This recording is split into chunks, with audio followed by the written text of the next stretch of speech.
सो maths में चीज़ों को अरेंज करना एक आर्ट होती है और उस आर्ट का नाम है परम्यूटेशन। तो चलो आज इसकी पूरी कहानी समझते हैं। So hello dear students, welcome to my channel Indian maths. This is my second video for the series permutation and combination.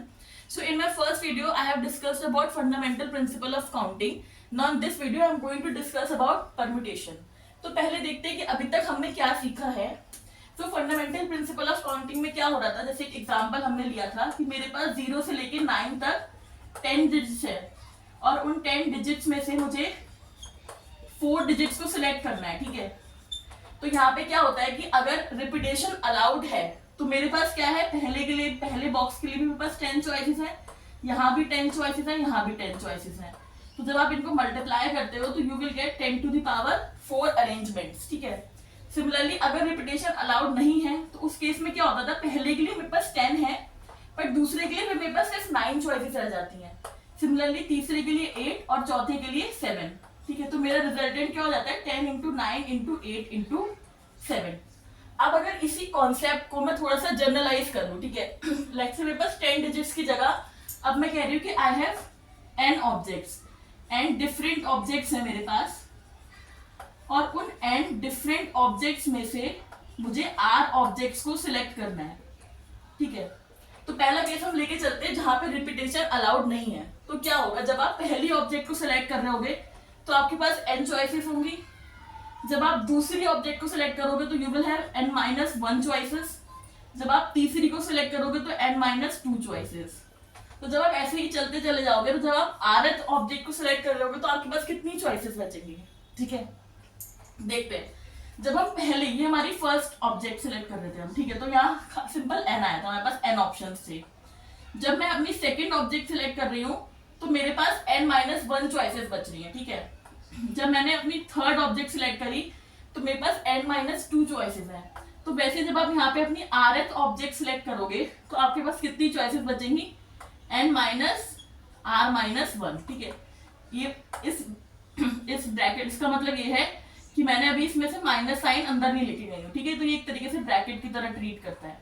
तो मेरे पास rth ऑब्जेक्ट के लिए n-r-1 चॉइसेस है. ठीक है, तो इस पूरी टर्म को ही हम क्या बोलते हैं, NPR बोलते हैं. ठीक है, तो NPR कुछ भी नहीं है. NPR की डेफिनेशन क्या है, ये NPR जो है ये मेरा परम्यूटेशन का नोटेशन है, यानी n डिफरेंट ऑब्जेक्ट्स में से आप r ऑब्जेक्ट्स को सिलेक्ट कर रहे हो. ठीक है, तो यहीं से हमारी परम्यूटेशन की डेफिनेशन बन के आती है कि परम्यूटेशन इज एन अरेंजमेंट. ठीक है, कितने तरीके से आप चीजों को अरेंज कर सकते हो in a definite order of number of objects taken some और ऑल एट अ टाइम. यानी n में से या तो आप कुछ ले सकते हो या फिर आप सारी ले रहे हो.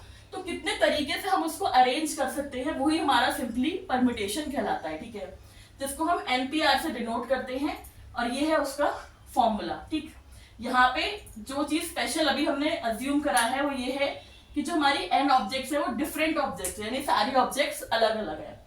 अब इस फॉर्मूले को मैं थोड़ा सा सिंप्लीफाई करती हूँ कि इसको हम एक स्टैंडर्ड फॉर्म में कैसे लिख सकते हैं. So what I am having till now is NPR का कॉन्सेप्ट कहाँ से आया वो हमने समझ लिया. ठीक है, अब उसको हम स्टैंडर्ड एक फॉर्मूला कैसे बना सकते हैं वो देखते हैं. सो NPR का फॉर्मूला अभी तक क्या था हमारे पास, n-1 n-2 up to n-r-1. ठीक है, अब मुझे इसको एक स्टैंडर्ड फॉर्म देनी है. तो अब यहाँ पे मैं क्या करूंगी, मैं एक सेम चीज से मल्टीप्लाई और डिवाइड करा रही हूँ. ठीक है, वो क्वांटिटी क्या है.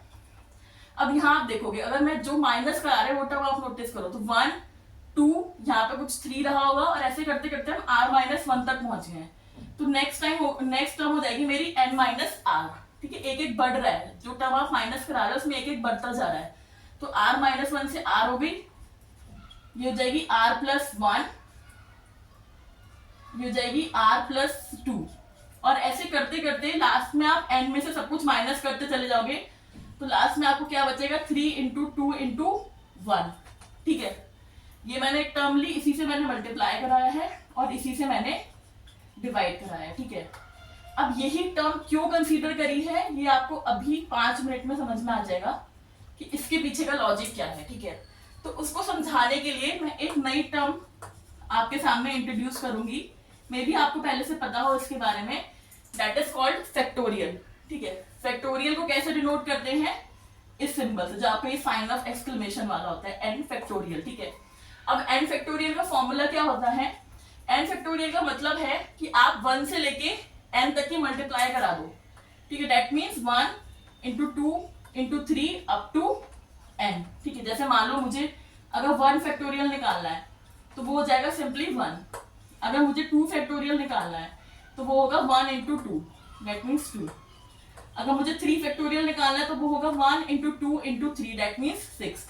यानी जिस भी नंबर का फैक्टोरियल निकालना है तो 1 से लेके उस नंबर तक के सारे डिजिट्स को मल्टीप्लाई कराते चले जाओ, दैट इज कॉल्ड फैक्टोरियल। ठीक है, तो यहां से n फैक्टोरियल क्या है आपका, 1 into 2 into 3 up to n। ठीक, अब मैं इसको थोड़ा ऐसे लिख सकती हूँ, और मैं रिवर्स में लिख रही हूँ, n into n minus 1 into n minus 2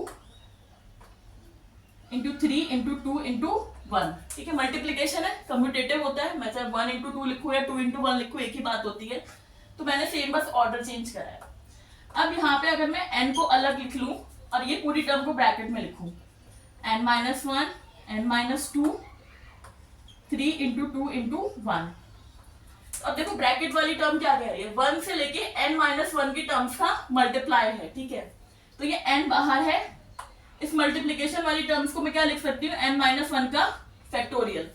1 से n माइनस 1 मल्टीप्लाई थी, तो यहाँ से हमें क्या मिला, हम n फैक्टोरियल को कैसे लिख सकते हैं, n इंटू n माइनस 1 का फैक्टोरियल।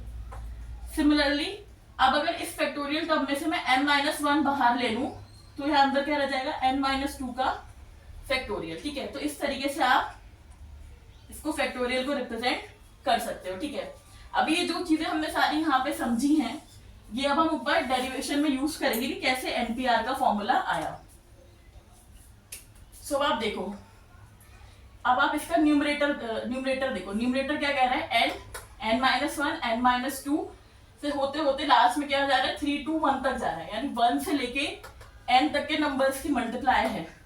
तो इसको सिंपल हम फैक्टोरियल के फॉर्मूले से n फैक्टोरियल लिख सकते हैं।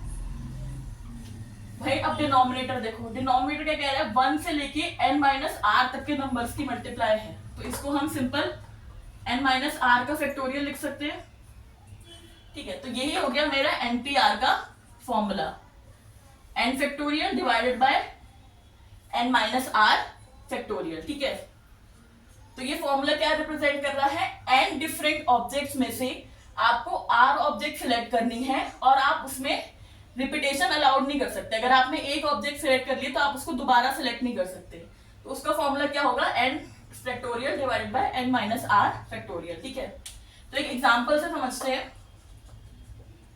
लेट्स से आपके पास एक नंबर है, नंबर मतलब ये एक वर्ड है नंबर। ठीक है, अब इसमें कितने अल्फाबेट्स, 1 2 3 4 5 6 अल्फाबेट्स है। अब क्वेश्चन में आपसे पूछा गया है कि इसमें से 3 अल्फाबेट्स लेके आप कितने कॉम्बिनेशन बना सकते हो, यानी कि इन 6 अल्फाबेट में से आपको 3 के कॉम्बिनेशन बनाना है, तो आप कितने कॉम्बिनेशन बना सकते हो जहां पे आप नंबर रिपीट नहीं कर सकते, मतलब डिजिट रिपीट नहीं कर सकते। ठीक है, दैट मीन्स मान लो 3 लेटर का बनाना है, तो अगर मैंने पहले में n ले लिया तो अब इन दो के लिए मैं n नहीं ले सकती, तो मैं और कुछ भी डिफरेंट ले सकती हूँ, बट मैं n कंसीडर नहीं कर सकती। तो सिंपल फॉर्मूले से क्या हो जाएगा, देखो 6 आपके पास टोटल डिजिट्स है और उसमें से आपको 3 सेलेक्ट करना है, तो क्या बन गया फॉर्मूला 6p3।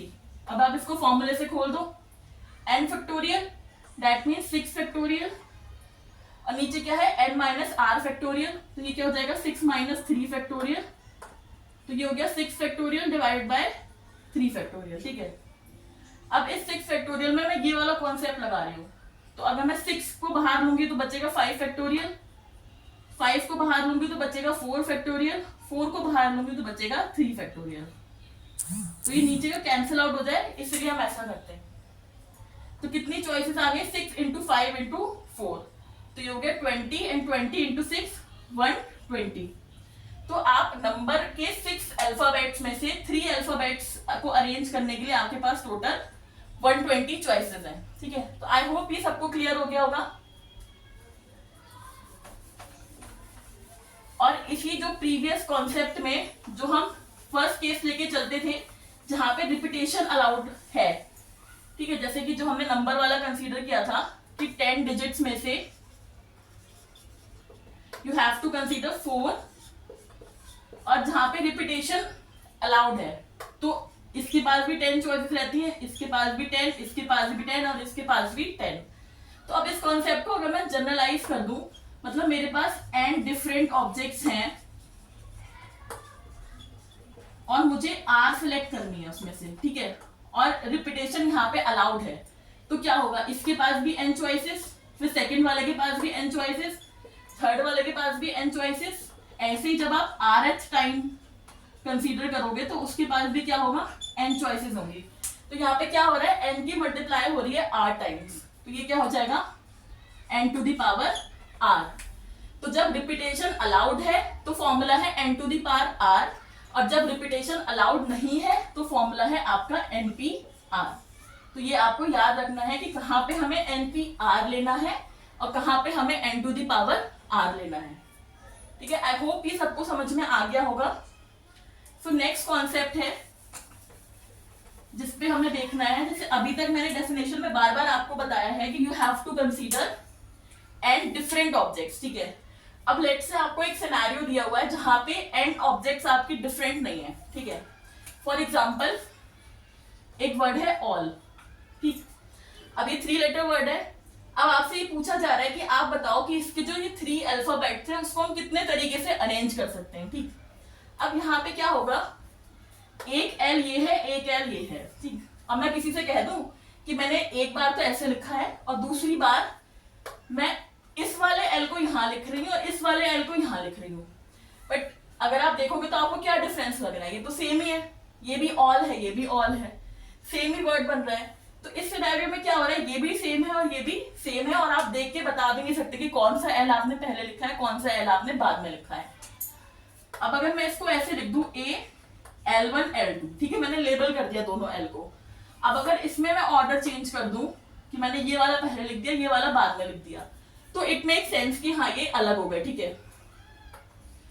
ऐसे ही अगर मैं इसको ऐसे लिखूं L1A L2 और फिर दूसरा ऑप्शन बना दूं L2A L1, तो L1 L2 के कॉन्सेप्ट में तो ये अलग दिख रहे हैं, बट अगर ये आपके दोनों L सेम होंगे तो चाहे आप ये वाला L इधर ले जाओ, ये वाला L इधर ले जाओ, उससे कोई फर्क नहीं पड़ेगा, वो सेम लेटर को रिप्रेजेंट करेगा। तो ये आपका कॉम्बिनेशन A दिखा रहा है, ये कॉम्बिनेशन दिखा रहा है LAL, और तीसरा इसमें कॉम्बिनेशन बन जाएगा L1 L2A और L2 L1A, ये रिप्रेजेंट करेगा LLA को, ठीक है। तो इस टाइप के जो क्वेश्चंस होते हैं जहां पे आपको सिमिलर ऑब्जेक्ट्स भी होती हैं, तो उसका फॉर्मूला क्या बैठता है, डिफरेंट ऑब्जेक्ट्स के हिसाब से तो इसका फॉर्मूला हो जाएगा 3 फैक्टोरियल, क्योंकि आपको 3 अल्फाबेट्स दिए और आपको उनको अरेंज करना है, ठीक है। तो वो फॉर्मूला हो गया आपका 3 फैक्टोरियल। और यहाँ पे क्या है, 2 अल्फाबेट्स हैं जो सेम है, 2 चीजें हैं जो सेम है, तो जो सिमिलैरिटी होती है जितने ऑब्जेक्ट्स की, उनसे आप करा देते हो डिवाइड, ठीक है। तो देखो सॉल्व करने पे क्या हो जाएगा, ये 3 फैक्टोरियल हो जाएगा, 3 इंटू 2 इंटू 1, ये हो जाएगा 2 इंटू 1, तो क्या आ जाएगा 3, यानी कि 3 आप ऐसे कॉम्बिनेशंस बना सकते हैं, और यहां से भी आप देखोगे तो आपको 3 कॉम्बिनेशंस मिल रहे हैं, ठीक है।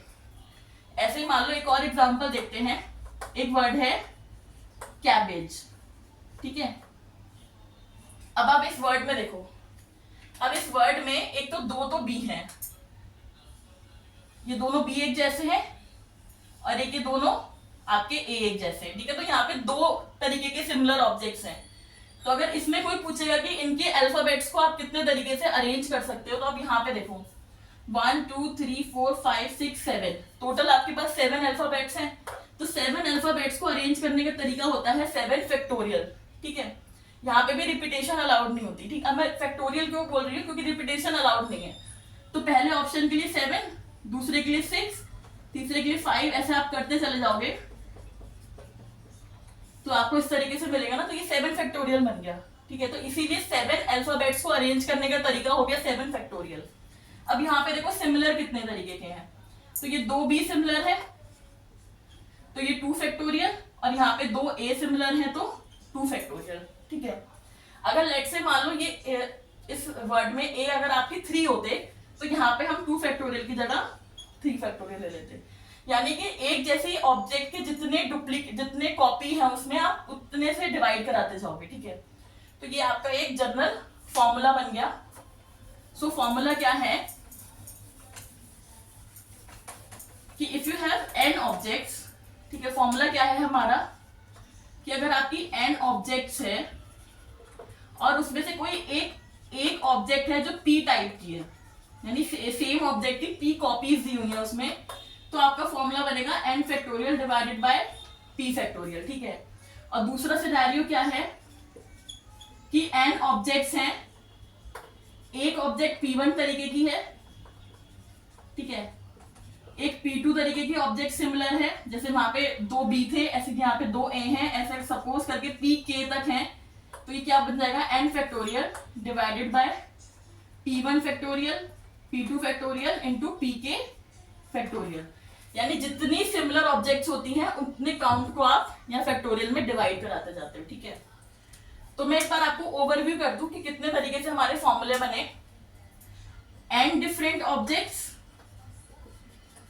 और आपको r तरीके से लगानी है, रिपीटेशन अलाउड नहीं है तो npr, रिपीटेशन अलाउड है तो n to the power r।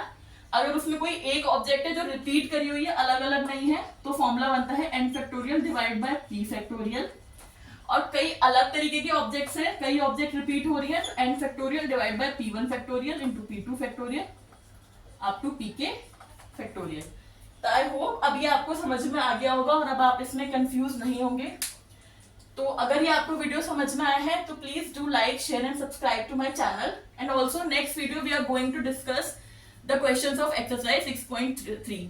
सो अगर आपको कोई भी डाउट हो, कोई भी कंफ्यूजन हो, आप मेरे कमेंट सेक्शन में पूछ सकते हैं। I reply to all the comments. Thank you so much.